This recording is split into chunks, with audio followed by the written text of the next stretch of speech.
शुरू करते हैं अल्लाह के बाबरकत नाम से जो बड़ा मेहरबान और नहायत रहम वाला है। तमाम तारीफ़ें मेरे अल्लाह रब्बुल इज़्ज़त के लिए हैं। अस्सलाम वालेकुम लिसनर्स, मैं हूं आप लोगों की होस्ट नौशीन और मैं अपने चैनल खौफनाक कहानियों में अपने सभी सुनने वालों को खुशामदीद कहती हूं। मैं उम्मीद करती हूं आप सब लोग खैरियत से होंगे, जहां होंगे खुश होंगे। मेरी तरफ़ से आप सबको जुमा मुबारक।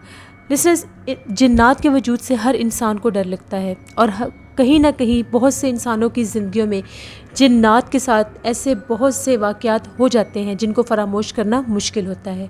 अगर आपकी ज़िंदगी में भी कभी कोई ऐसा नाकाबिल फ़रामोश वाक़या पेश आया है तो आप मेरे चैनल पर उसको शेयर कर सकते हैं।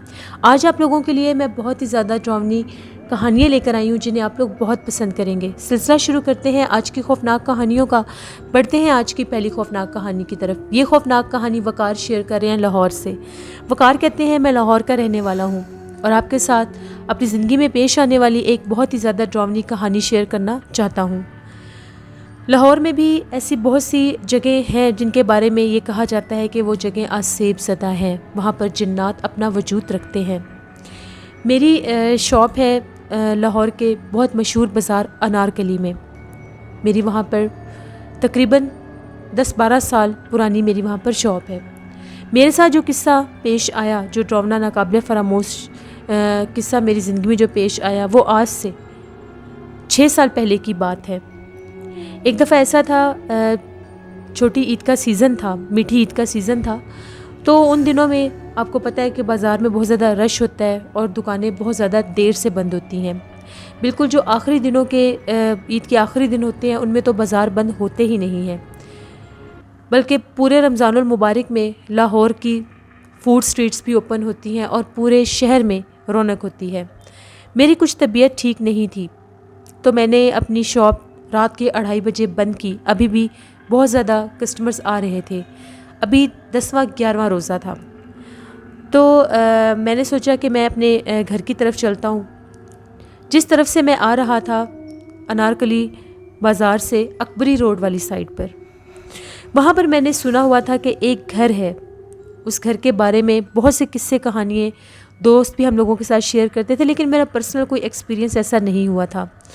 वो घर बरगद के पेड़ वाला घर भी मशहूर है और उस घर को आसेबी घर भी बोलते हैं।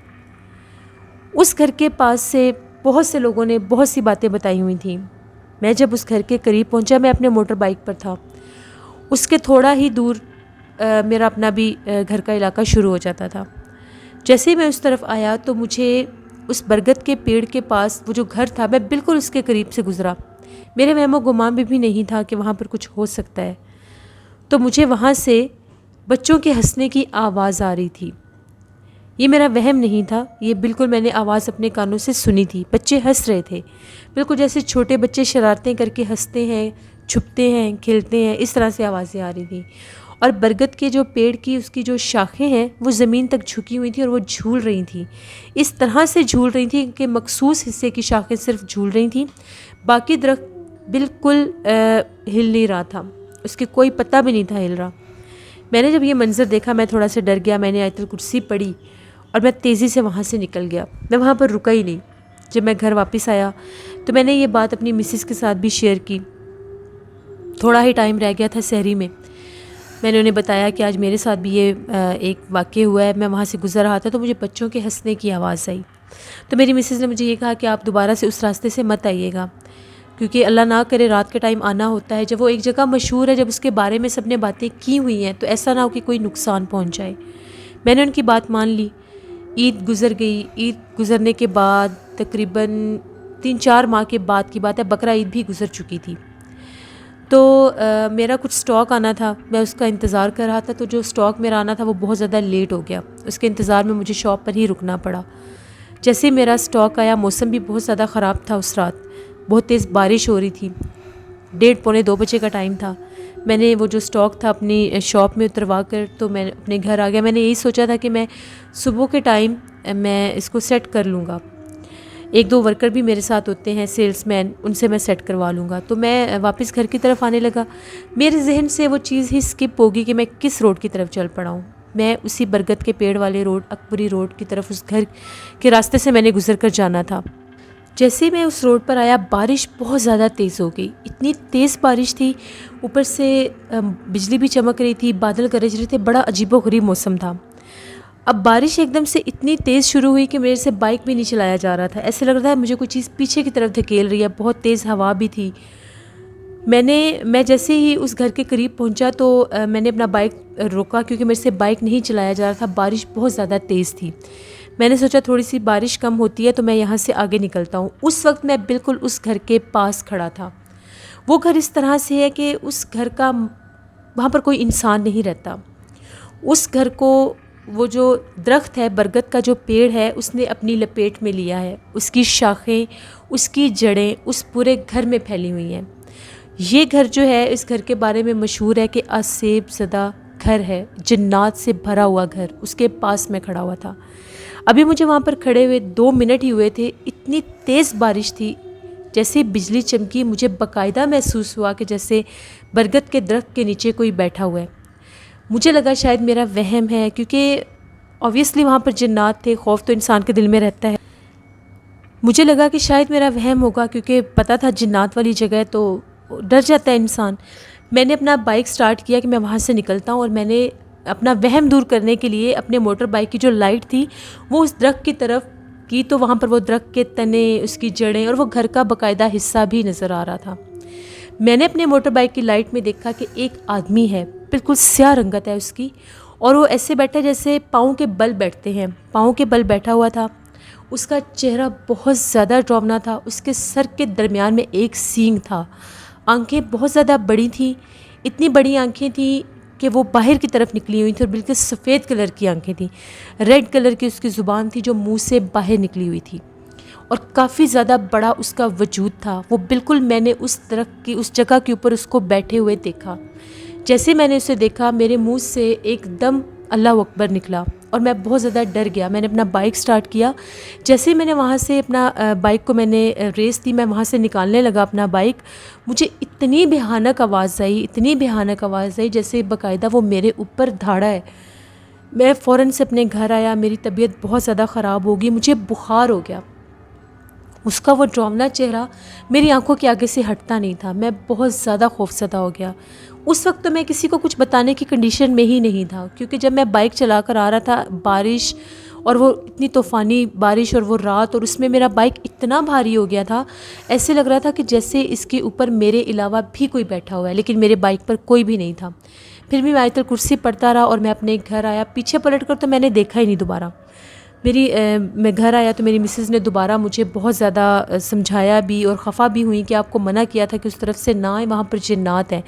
2-3 दिन मेरी हालत ये रही कि मैं शॉप खोल ही नहीं सका, मेरा बुखार नहीं टूटता था। फिर मैंने दम करवाया। जब मैंने दम करवाया तो वो एक आमिर साहब थे, उनका ये कहना था कि वो जगह बहुत ज़्यादा असेब ज़दा मशहूर है। वहाँ पर आज से नहीं, तकसीम हिंद और पाकिस्तान से पहले, पार्टीशन से पहले वो जो घर था वो किसी हिंदू का था। फिर जब पार्टीशन हुई तो वो घर खाली हो गया। उसके बाद वो किसी मुसलमान ने ले लिया। तब भी वहाँ पर वो बरगद का पेड़ था, लेकिन वहाँ पर कोई इंसान नहीं रह सकता था, क्योंकि वो काफ़ी सालों से बंद था। उसके बाद जब वो जगह इस्टेब्लिश हुई तो उसको किसी मुस्लिम ने ख़रीदा, और जब उन्होंने वहाँ पर रहना शुरू किया तो वो लोग ये कहते थे कि यहाँ पर हमें कोई रहने नहीं देता। वो बरगद का दरख्त जो है उस घर में यूँ फैला हुआ है कि वहाँ पर उसकी कोई एक शाख भी नहीं तोड़ सकता। अगर उसकी कोई एक टहनी या उसका कोई एक पत्ता भी कोई छेड़े तो उसको कोई चीज़ उठाकर दूर फेंकती है, और वहाँ से भयानक आवाज़ें आती हैं। जिन लोगों ने वहाँ पर रहने की कोशिशें की, बहुत कदीम साल पहले भी जब पाकिस्तान बना तो वहाँ पर लोगों ने, मुसलमानों ने रहने की कोशिश की, तो वहाँ पर जिन्नात उनको डराते थे। उस बरगद के पेड़ के ऊपर जिन्नात के ख़ानदान आबाद थे। वो लोग ये कहा करते थे, उस दौर के लोग वो ये कहा करते थे कि यहाँ पर बच्चे हैं, पुरस्रार चेहरों वाले पुरस्रार बच्चे हैं, जिनके चेहरे बहुत ज़्यादा डरावने चेहरों वाले बच्चे हैं, जो हमारे बच्चों को नज़र आते हैं और उनको बुलाते हैं कि हमारे साथ आकर खेलो। उन्हीं बच्चों की आवाज़ें लोग आज के दौर में भी सुनते हैं। वो घर मशहूर तरीन वो जगह है और वहाँ पर वो घर मौजूद है, जिसमें पूरे घर की कोई ऐसी जगह नहीं है जहाँ पे बरगद के दरख्त का कोई तना या उसकी कोई शाख ना पहुँची हो। मेरा अपना पर्सनल एक्सपीरियंस है। जिन लोगों से मैंने बातें सुनी थी, फिर मैंने भी उन्हें ये बातें बताई। वो जो आमिल थे, उनकी एज काफ़ी ज़्यादा थी, तकरीबन 70+ थे वो। उनका भी मुझे यही कहना था कि जब वो यंग हुआ करते थे तब से वो जगह मशहूर तरीन थी आसेब ज़दा। फिर मैंने हमेशा के लिए उस जगह को छोड़ दिया, उस रास्ते को छोड़ दिया। मैं कभी भी उस रास्ते पर नहीं आता था, लेकिन जो कुछ मैंने खुद एक्सपीरियंस किया मैं उसको कभी भी फरामोश नहीं कर सकता। ज़रूरी नहीं होता कि सारी बातें मन घड़त हों, ज़रूरी नहीं होता कि सारी बातें रोमर्स हों और सुनी सुनाई हों। जिन लोगों के साथ ये मामलात होते हैं वो अपने एक्सपीरियंस ही बताते हैं, जैसे मैं आज बता रहा हूँ। ये मेरी ज़िंदगी की एक ऐसी कहानी है, एक ऐसा नाकाबिले फरामोश वाक़या है जिसको मैं कभी भी भुला नहीं सकता, जो मैंने आपके साथ शेयर किया। बहुत शुक्रिया वकार आपका। बढ़ते हैं एक और ख़ौफनाक कहानी की तरफ। ये ख़ौफनाक कहानी सीमा सुहेल इंडिया से शेयर कर रही हैं। सीमा कहती हैं, आज आपके साथ एक ऐसी कहानी शेयर करना चाहती हूँ जो मुझे मेरी किसी रिलेटिव ने सुनाई है। वो कहती हैं कि एक जगह पर एक फैमिली रहती थी, उनकी इकलौती बेटी थी जिसका नेम नेहा था। नेहा की एक बेस्ट फ्रेंड थी साहिबा। नेहा अपनी सारी बातें अपनी फ्रेंड साहिबा से ही शेयर करती थी।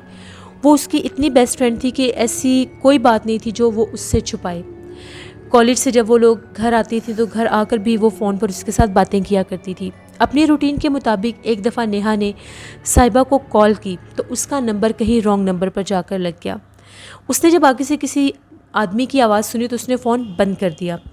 जैसे ही नेहा ने उसको फ़ोन किया था, अभी वो बोली नहीं थी, उसने सिर्फ ये कहा था कि आप कौन बोल रहे हैं। तो उसने आगे से ये कहा था कि आपको साहिबा से बात करनी है। इसने डरकर फ़ोन बंद कर दिया कि इसको कैसे पता चला कि मुझे साहिबा से बात करनी है। जैसे ही नेहा को वापस उस नंबर से कॉल आए तो नेहा ने कॉल अटेंड की और ये कहने लगी कि आपको कैसे पता चला कि मुझे साहिबा से बात करनी है। जिस पर वो जिसने कॉल की थी उसका ये कहना था कि आपने अभी खुद ही कहा था कि ये साहिबा का नंबर है, मुझे तो साहिबा से बात करनी है, आप कौन बोल रही हैं। नेहा ने कहा शायद मैं भूल गई होंगी। यहाँ तक कि नेहा को रोज़ उस नंबर से कॉल आने लग गई।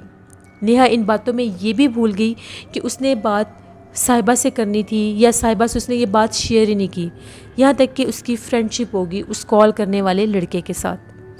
कुछ दिन के बाद जब साहिबा नेहा से मिलने आई तो उसने ये कहा कि क्या बात है, तुम्हारा नंबर हर वक्त बिज़ी रहता है। मैं जब भी तुम्हें कॉल करती हूँ तुम्हारा number on and other call जा रहा होता है। तुम इतनी मसरूफ़ कहाँ पर होती हो, ना तुम मेरे मैसेजेस का कोई जवाब देती हो और ना ही तुम कॉल बैक करती हो। जिस पर नेहा ने ये कहा कि मैं अब किसी और से बातें करती हूँ और मेरी ज़िंदगी में कोई और आ गया है। जिस पर उसकी फ्रेंड ने उसको ये कहा कि क्या मतलब कोई और आ गया है। जिस पर नेहा ने ये कहा कि मैं किसी को पसंद करती हूँ और उसका नेम इमरान है, वो बहुत अच्छा है। कुछ इस तरह से हुआ कि मैं तुमसे ही बात करने वाली थी, तुम्हें ही कॉल करने वाली थी, तो एक रॉन्ग नंबर पर मेरी कॉल लग गई। लेकिन हैरत अंगेज़ बात यह है कि उसको पता था कि मुझे तुमसे बात करनी है। उसको ये भी पता है कि मैं रहती कहाँ पर हूँ और उसको ये भी पता है कि मैं डेली कौन सा ड्रेस पहनती हूँ। वो मुझे देखता भी नहीं है लेकिन सब कुछ जानता है। साहिबा ने हंसकर ये कहा कि अच्छा कहीं वो भूत तो नहीं है। ऐसा ना हो कि शायद वो कोई जिन हो या भूत हो जिसको हर बात का पता चल जाता है, क्योंकि किसी इंसान को तो पता चल नहीं सकता। चलो तुम मेरी इससे बात करवाओ।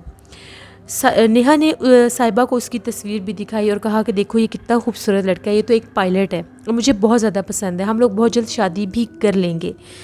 साहिबा ने ये कहा ठीक है तुम मेरी उससे बात करो, मुझे उसका नंबर दो, मैं उससे बात करती हूँ। जैसे ही साहिबा ने उसका नंबर ट्राई किया उसका नंबर ऑफ जा रहा था। नेहा ने कहा अभी तो मेरी थोड़ी देर पहले बात हुई थी, रुको मैं ट्राई करती हूँ। जब नेहा ने ट्राई किया तो उसने नेहा का फ़ोन अटेंड कर लिया और बहुत गुस्से से ये कहने लगा कि तुमने मेरा नंबर अपनी फ्रेंड को क्यों दिया है। जिस पर नेहा ने ये कहा कि तुम्हें कैसे पता चला कि मैंने तुम्हारा नंबर उससे दिया है, सॉरी मैं दोबारा ये नहीं करूँगी। नेहा ने डरकर फ़ोन बंद कर दिया और अपनी फ्रेंड से ये कहा कि उसको बहुत बुरा लगा है कि जो मैंने तुम्हें नंबर दिया और उसे पता भी चल गया है, शायद उसने तुम्हारी मिसस्पेल्स देख ली होंगी। जिस पर साहिबा ने ये कहा कि तुम मुझे इसका एड्रेस तो एक दफ़ा पता करवाते हैं कि ये है कौन, उसके बाद फिर आगे तुम्हारे पेरेंट्स से इसके बारे में बात करेंगे। नेहा ने साहिबा को उसका एड्रेस और उसकी पिक्स वगैरह भी दे दी कि ठीक है तुम पता करवा लो। उसी रात नेहा अपने कमरे से गायब हो गई।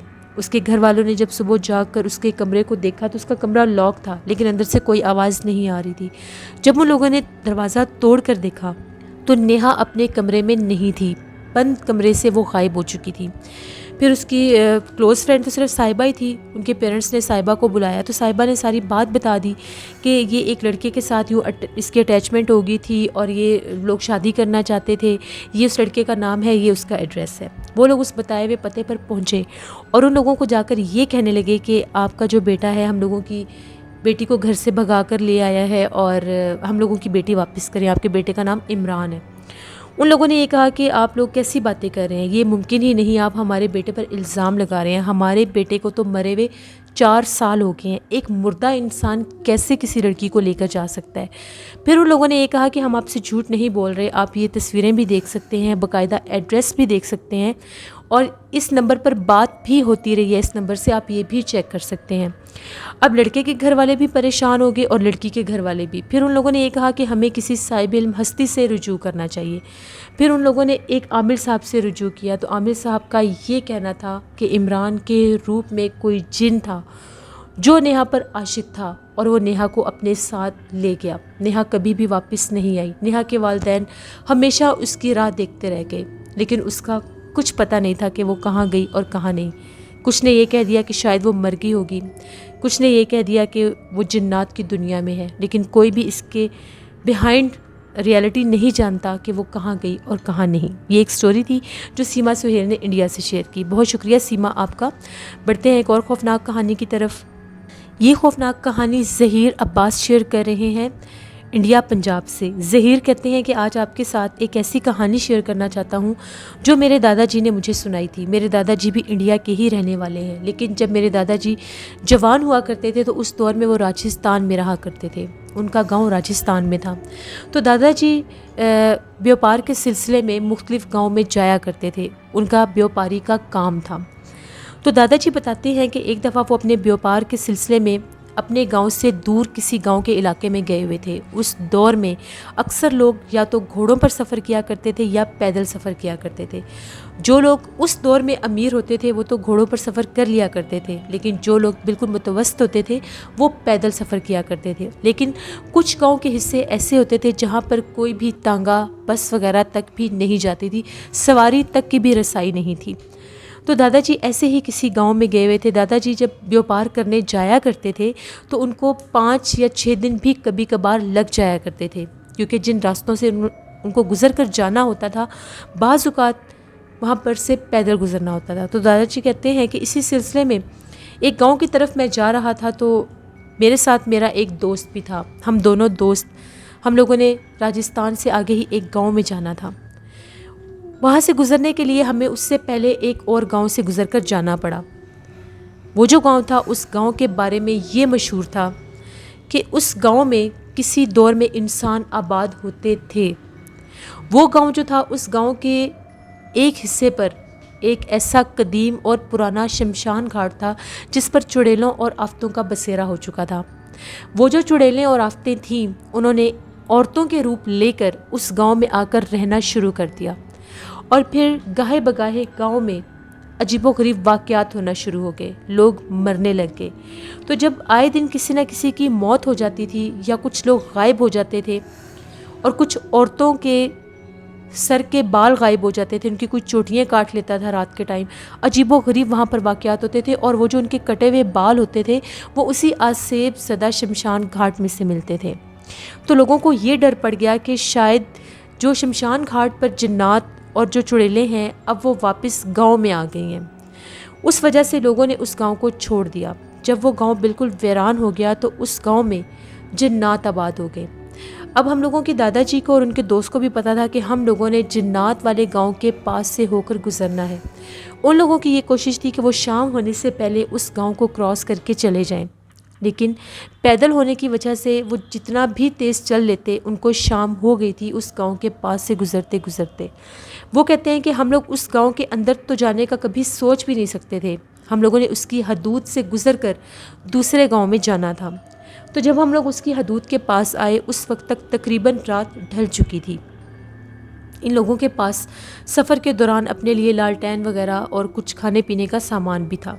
वो कहते हैं जैसे ही हम लोग उस गांव के करीब पहुंचे, हम लोगों को इस तरह से आवाज़ें आ रही थी, तो ऐसा महसूस हो रहा था जैसे उस जिन्नात वाले गांव के अंदर सैकड़ों की तादाद में लोग मौजूद हैं और वो लोग बाकायदा बातें कर रहे हैं। उनके बातें करने की आवाज़ें, उनके जानवरों तक की आवाज़ें सुनाई दे रही थीं, लेकिन बज़ाहिर वो गांव सुनसान और वीरान खंडरों पर मबनी था। इन लोगों ने पूरी कोशिश की कि हम लोग जितनी जल्दी हो सकता है यहाँ से गुज़र जाएं। वो कहते हैं जैसे ही हम लोग उस गांव की हदूद से गुज़र रहे थे, हमें वहाँ से खौफनाक चीखों की आवाज़ें सुनाई देने लगीं। ऐसा लग रहा था कि कुछ औरतें और बच्चे हमारे पीछे लग गए हैं। हम लोगों ने डर के भागना शुरू कर दिया। वो हमें नज़र नहीं आ रहे थे, लेकिन बाकायदा महसूस हो रहा था कि हमारे तक़ुब में वो हमारे पीछे पीछे भाग रहे हैं। जैसे ही हम लोग एक मखसूस हिस्से पर पहुँचे, उस हिस्से पर बहुत ज़्यादा दरख्त थे, तो हम लोगों को ऐसा लगा जैसे हम लोगों के सामने सैकड़ों की तादाद में स्याह लिबास में औरतें खड़ी हैं। उन औरतों के जो कद थे वो बहुत ज़्यादा लंबे थे, दरख्तों जितने उनके कद थे। वो इतनी डरावनी आवाज़ें निकाल निकाल कर हम लोगों के आगे चलती हुई आ रही थी कि हम लोगों को समझ नहीं आ रही थी कि हम लोग क्या करें। हम लोग वहीं पर गिरे और हम लोग बेहोश हो गए।